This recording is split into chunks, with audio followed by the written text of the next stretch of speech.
and welcome to Two Wins Workshop. I am Kate. I'm Brandon. And we are Two Wins. That being our last name. Kate Wind, Brandon Wind. And we are parents of 3 children, 4, 7, and 8, and we are also creators. And we bring this channel to life because we want to talk about creative living, simple living, and what we call real world experiences, prioritizing real living over digital life. So if those are things that you are interested in, we invite you to subscribe, share, and like our channel. Our hope is just to document our journey towards a more creative life, hopefully inspiring you to dust off those old creative habits that you've missed in your busy adulthood and embrace a inspired and creative life. So, it might surprise you that our first video is about a low buy for the year 2025. So Brandon, why don't you share? Low buy, the more we've talked about it, seems kind of like the bedrock to build all of our creative stuff on, because the more stuff you bring into your house, and the more things you bring into your life, the more mental baggage you have to deal with. You have to do something with all of it. Also, the more you have, the less feelings of gratitude you can have towards, the good things, because you just have so much. So we want to do a low buy this year to kind of cut the excess and get rid of the stuff we don't need, so everyone is less stressed and we can just kind of prioritize family life, family economy, and being creative with each other and with our kids. We want to be creators, not consumers, because it's far too easy just to consume. And that consumption can take a lot of time out of your day that could be spent creating. We want to build a family economy based on creativity, and we want to free ourselves from the shackles of consumerism. That was my line. It was good, wasn't it? Yeah, real quick, I just wanted to share this book. If you hear the words family economy, you might not know what we're talking about. This is a great little book, a very quick read by Rory Groves, and it introduces the concept of building a family economy, which basically just means a family who works together, learns together, just really does life together instead of going their separate ways. We cannot recommend it enough. I think it's really lit a fire under us. We've always aspired to live creatively. This is not a new concept for us. But reading this book, I think, kind of gave us permission to go after it more fully. Mm-hmm. So that's a potential resource for you. So, going forward, we have some rules for our low buy in 2025. So we're kind of operating from 3 main ideas. So, as Brandon said, our main purpose really is to reset our mind towards creating rather than consuming. So practically what that means is if we need something, we're going to consider making it rather than buying it. So where reasonable supplies for making something are a go, buying a mass-produced is a no. Before I dive in further, I feel like I should specify we're doing low buy, not no buy. And I think people on the internet get really up in arms over what are your rules for low buy? We have been operating off of a simple-ish, minimal-ish lifestyle for many years. And so we know even going into this that there are things that we are going to have to purchase. We also have 3 children and we want to provide for them. We love them and want to give them what they need.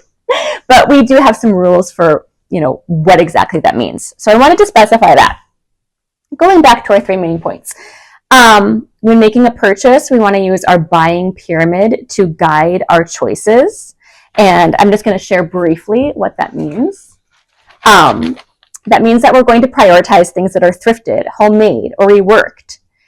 If we can't do those things, we're going to try to find something that's local or artisan made. If we can't find what we need there, we'll move on to a small business that's non-local or try to find something that's naturally or ethically made. And then as a last resort, and we really need the thing, we'll look at our big box or Amazon for sourcing that product. Finally, and I think this is so important, the whole purpose behind doing this no-buy is it's about celebrating life more, not less. We don't want to create a sense of deprivation. It's actually the opposite. I think in all of our minimalist, simple living journey, we really believe that the good life is found outside of our culture's addiction to consumerism, our addiction to more. And what happens is you kind of need to strip that away to give yourself permission to enjoy good, simple things. So we aim to reallocate our resources towards experiences and not stuff. So trips, cultural opportunities, creative enrichment, that is a go, as long as it's within our budget. And buying stuff just for fun or out of boredom is a no. So obviously we have kids, and kids are going to keep growing. So we can't be no-buy with that, since they're going to need clothes. It feels like every couple months they shoot up another size or two. So we'll still keep our kids in clothes. Part of low-buy is going to be, we're going to try to thrift when we can. You can find all kinds of cool kid stuff at secondhand shops. Like, you don't almost never seems to have to buy new. We live an hour from almost any big-ish city. They're not even big cities. No, we live an hour from a town that has stores. Yeah, live an hour from a Target. So we have to give ourselves grace when we can't find what we need. But we can keep our kids to like a capsule wardrobe, and find almost anything we need secondhand. Also, for the enrichment, we've learned kind of through trial and error that our kids don't necessarily like structured sports play, which can be tough. Our town here is very sports centered, and so there's like a lot of pressure. It feels like to have your kids in football and in soccer and in wrestling and all this stuff. But we've learned that our kids don't tend to like that. Yeah. So we're not going to do like paid classes and things like that, because it seems like there's no good return on investment on that. That's a bad way to say it. Well, it seems it's more that it's something that we feel like we should do for them, but they don't actually enjoy. And so if it was something that they were like, Mom, I really want to try blah, blah, blah, then yes, we would go for it. But I think a lot of parents in general feel a lot of guilt of like, oh, if I don't have them signed up in all these activities, they're going to be missing out. But what we really learned is our kids love hanging out with each other, hanging out as a family, inventing little games. And that's what they want to do. That's how they want to spend their time. And so why not let them, especially when they're little? Yep. So we're not going to feel the pressure to do that unless, like they say, they want to. Instead, what we're going to try to do is seek out like free child-centered opportunities, like library STEM kits, nature center. We have a nice nature center around here. Summer camps, or just getting out in the woods and walking around. It's always amazing how even if a kid doesn't want to go out and play, the second you get out in the woods, they are content and running around, and it's great. So that is seeking enrichment in a family, and then use up what we have at home. We have crafts, we have musical instruments, we have all kinds of stuff that we don't have time to use, but we do. Cut out some of the baggage. So we'll just stop filling up our time with more and use what we have to enrich our kids, enrich our family. Right, and honestly, I think that was a whole thing about me wanting to do this low buy is like, sorry, this is a tangent, but I think everyone feels kind of stressed about money in the economy right now, and that, I'm not immune from that. And I think one day I was just feeling like frazzled and like worried, and then I looked around our home and I thought, we have plenty. We have more than enough. We have, like you said, craft supplies we haven't used up. We have games that we hardly ever break out. We have musical instruments that we can play and we can teach the kids to play. We have so much. And so rewiring our brain to keep thinking of, oh no, I need to accumulate more. And instead just look around and say, oh, I have not only all I need, but I have more than I need right here. And I want to enjoy that. Okay, so those are the kid rules. Now on to us. So as far as personal care products, we want to not hoard, just replace. And I think we're pretty good at that already. But we want to definitely use up what we have before we buy new.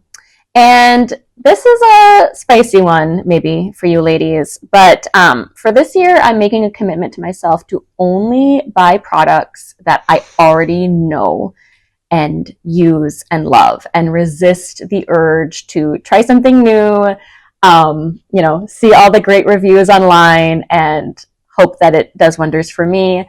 Not that there's anything wrong with that in general, but what I have found personally is that can kind of be a snowball effect of, oh, I buy this new skincare, and now that makes my skin react differently, and then I need a new product to go with my face because it's changed now, and it's a whole big thing. And I don't need that. So my rule is like, this year, I can just do without that. I don't need to be bringing in the research and the trial and error, and all of that is like hours of work just to like try a new skincare product. So I don't need to do that. The time will come.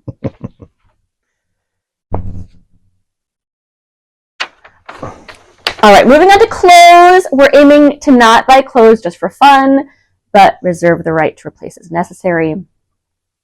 As I alluded to previously, we're already kind of operating from smaller capsule wardrobes, so we know we need to replace some things this year. We give ourselves permission to do that guilt-free. Work shirts for you. Yeah, I've got a lot of shirts I hate. I don't know what to do. New summer sandals, blah, blah, blah. But do that without guilt. Use the buying pyramid as a guide. I did give myself a little caveat, which is that once or twice a year, I get to go thrifting with my sister. And that's like a bonding experience for us. So I give myself that caveat. I'm going to give myself a caveat that once or twice, probably more than that, a year, I'm going to go comic book shopping with my brother. Oh, that's how we bond. Nice. Comics are way cheaper. I thought you were going to make like a guitar joke. Not yet. Once or twice a year, I get to buy a guitar. That'd be amazing. He doesn't. But no, so again, though, that's like experience, it's not just like you're like ravenously collecting comics. You love going comic book. It's an event. Yeah, and that is good. That is fine. So make that caveat if it's something that, is important to you. Also, okay, so this is a way I'm challenging myself this year. Since creating over consuming is a major theme, I'm allowed materials to make an item and or rework an existing clothing item. With this little asterisk, make sure you're only starting a project like this if you have the margin or after you've completed other creative projects. Because it is all too easy to just be like, oh, I need yarn for this, or I need to buy dye for this, and you have like a stack of unfinished projects. So have the discipline to not buy new materials until you're done with another project. But this is something I've honestly always wanted to get into and have just kind of been too afraid to really do. But I've always been super interested in like historically how people rework their clothing to make it last longer, and how we can do that today. So this is a challenge for me this year. All right, Brandon, take it away. Food and drink. Food and drink. We like food and drink, obviously. We all do. However, how much do you really need?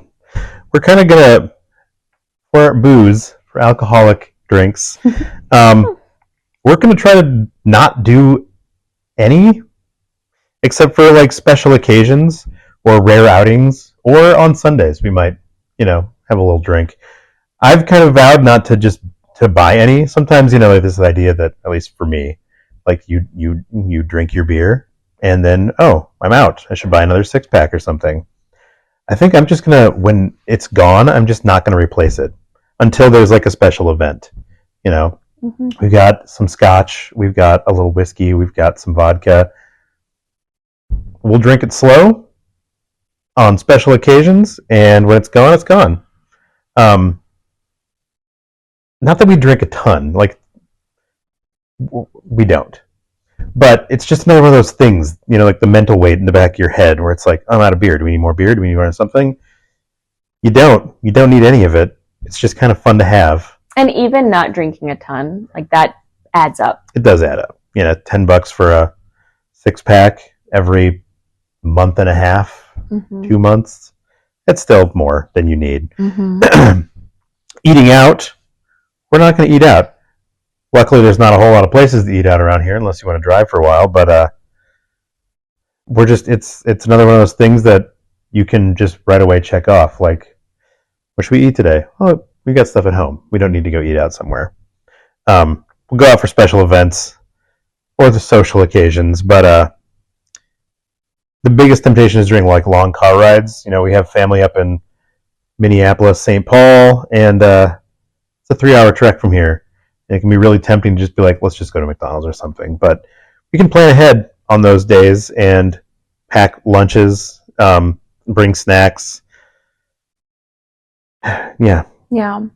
And this is something we've been working on for a long time, is eating from home most of the time. And so we can say with pride that we have come a long way in that we almost never eat out on a regular basis. I think one thing we have to do is, like you said, plan ahead for trips, and also like plan ahead for hard days. There are those. There are days that you don't have the energy, or you're sick, or it's busy. So plan ahead, like stock the freezer with some easy things, even if they're not like ideal. Yeah. Just have some easy things in the freezer, because even like not healthy freezer meals are still healthier and cheaper than fast food. Yeah. Some chicken nuggets, some mac and cheese. Like, doesn't have to be rocket science. Right. But plan to fail, basically. Yes. So you don't actually fail. And we're going to try to cut back on sugar and treats. It's been, a long holiday ride. Thanksgiving, Halloween into Thanksgiving, into Christmas. There's nothing but snacks and treats and cookies and cakes and things like that everywhere. And we're just kind of sugared out. So we're going to try not to keep any of that around the house, because I have a sweet tooth. And if there is some candy in the candy bowl, I'm going to eat it probably every time I walk by it. So we're going to try to keep it out of the house, and we're just going to have it on Sundays and family movie nights and special occasions, but like no lazy snacking and just wandering by. Low-buy. So, in summation, we haven't thought through like every single thing, but we just want to let our 3 main categories lead the way. So whatever we haven't talked about already, haven't made previous decisions about, we're just going to go back to our 3 main ideas, which are creativity over consumption, using the buying pyramid to guide our choices when we do need to make a purchase, and valuing experiences over stuff. So before we wrap this up, Brandon, I just wanted to ask you, what are you personally hoping to get out of the low buy? Well, maybe a little peace of mind. It's nice to just be able to like disconnect from all of the digital goings on in the world and focus on like family time. I would like to get long, quiet evenings where we're all hanging out and drawing and making things, and instead of like the default going to the TV or doing something. Mm-hmm. So I want that. And honestly, like without consumption, and by consumption we're including like consuming content, right? TV, all of the various streaming stuff, like endless YouTube scrolling. More time to create, drawing, and I have comics I want to work on. We have books, kids' books we want to draw and write. We have music we want to play, and all of it seems to get pushed to the margins when consuming is the default. Mm-hmm. So I'm looking forward to making some music, making some art, kids' books and comics, I just want to be able to have more time to do that. Right. That's what I'm hoping to get out of the year. Mm-hmm. How about yourself? What are you hoping to get out of the year? I'm really excited. I feel like the low buy is gonna take slow living and simple living to the next level, which has been a quest that I've been on for years. And I think it's also going to take our creativity to the next level. I think of it kind of like when people declutter their house for the first time, and it's not so much about the stuff, but it's the psychological feeling of like something is happening. And I feel like the low buy is kind of like putting your flag in the ground and saying, we're going to make a change in our life, because your life is just like vastly different. The way you're spending your money and the way you're spending your time is vastly different now. So that's what I'm hoping to achieve, and I'm super excited to see where the year takes us. Me too. So if you are excited to see where the year takes us and want to follow along for more creative living, simple living, and real world over digital experiences living, then follow along with Two Winds Workshop, and we hope to see you soon. Take care. Catch you in the next one.